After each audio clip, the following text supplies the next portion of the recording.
Hello and welcome in, much love Magic learners. Today looking at a very super fun Possibility Storm deck, official deck tech.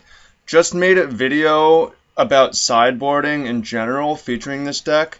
This video is going to be specifically about how this deck works before, just so you know for watching the matches how everything works and why this is a good deck and a sweet deck to play.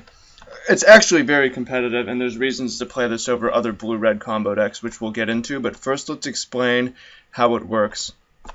Centerpiece combo is Possibility Storm, which costs 5 as an enchantment. Whenever you cast a spell, you flip cards from the top of your deck until you hit a spell with the same type, and then you cast that spell instead. Not optional. So if you have Possibility Storm in play, and you cast an Endless One for 0 mana, Eldrazi, you flip from your deck until you hit Emrakul and you cast it, and you get the extra turn, and then you have Emrakul and you can attack. So, super awesome.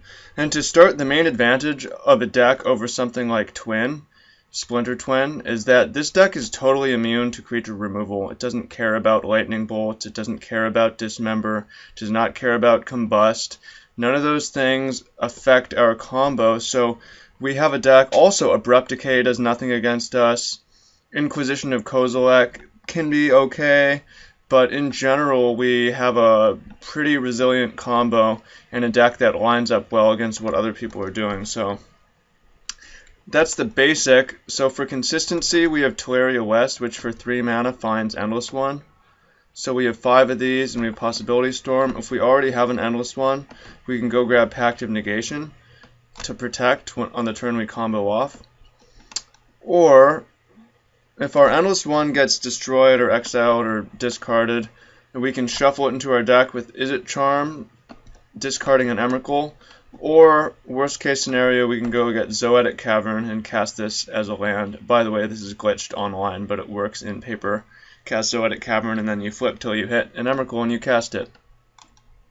So, the rest of the meat of the deck is selection and control elements. We've got Lightning Bolt and Electrolyze. It is important to do the last 5 points of damage. Sometimes they have extra life after Emrakul attacks, and if you can bolt them, it's great. And these also work well as creature removal. Then we've got counterspells, Remand, One Condescend, and Izzet Charm, which is really flexible, also a burn spell, and Cryptic Command. So we're playing the control game. We also have Repeal to bounce permanents. And we've got Serum Visions, we've got Sleight of Hand, and we've got 1 Gitaxian Probe. And a new addition to this deck I really like is Relic of Progenitus. The reason I like Relic of Progenitus here is because we're not playing Snapcaster Mage. It's good against Snapcaster Mage, it's good against Goyf. Worst case scenario, it just cycles.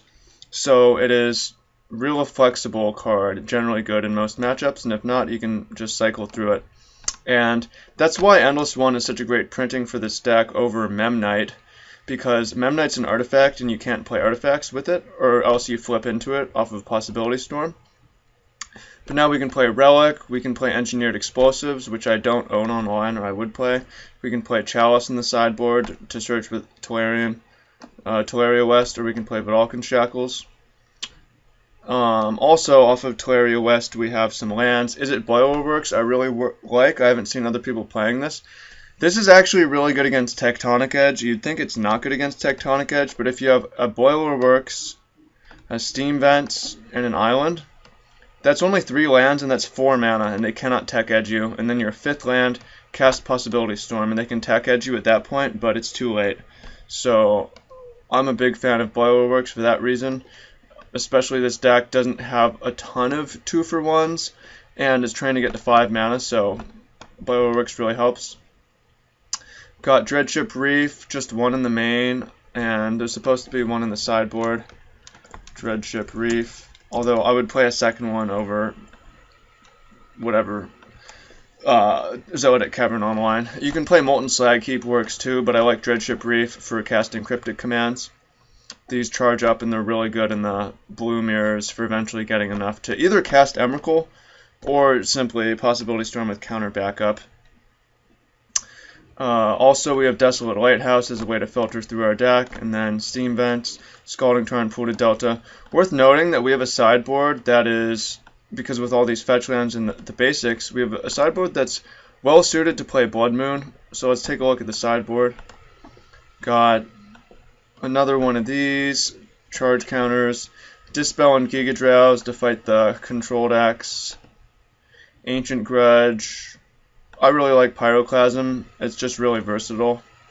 Sweeper. Combust if we want to fight Twin on those grounds. Spreading Seas and Blood Moon to fight lands, although this should probably just be another Blood Moon.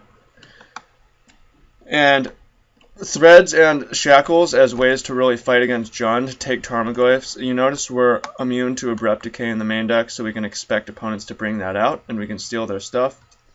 And then Jace. And then Chalice, I really like anything that for one card can really change a matchup. Not that necessarily Living End is a bad matchup, but we can now pretty consistently Teleria West for Chalice on turn 3 and put it down on 0 to counter Living End. Chalice also good against Burn, also good against Infect, also good against Storm. Just nice versatile card. And that's the deck. So it is... I'm actually surprised how good this deck was. By the way, I forgot my shoutouts. This deck was originally piloted by Riku Kamugai, and then it came to my attention from Chris Vierstig, who's a player I'm working with, who's preparing for a Grand Prix, and this is his weapon of choice. And yeah, at first I was like, why? Okay, it just costs more, it's just slower than Splinter Twin, why? And its sorcery speed, why is this better? And then I found it's not necessarily better, but it has a really distinct advantage of not caring about Bolt, not caring about Abrupt Decay, often not caring about Inquisition, not caring about Dismember, not caring about any kind of spot removal. It's really a unique deck that is reasonably consistent and it plays a nice control game. So I recommend this deck, and otherwise just enjoy the playthroughs. We're gonna have somewhere between 2 to 4 matches of this, so stay tuned for that. And see you in the games. Let me know what you think in the comments. Other cards that work well in this, thanks to all our supporters on Patreon, thanks to all the players we're working with, and so on. So much love. Take care.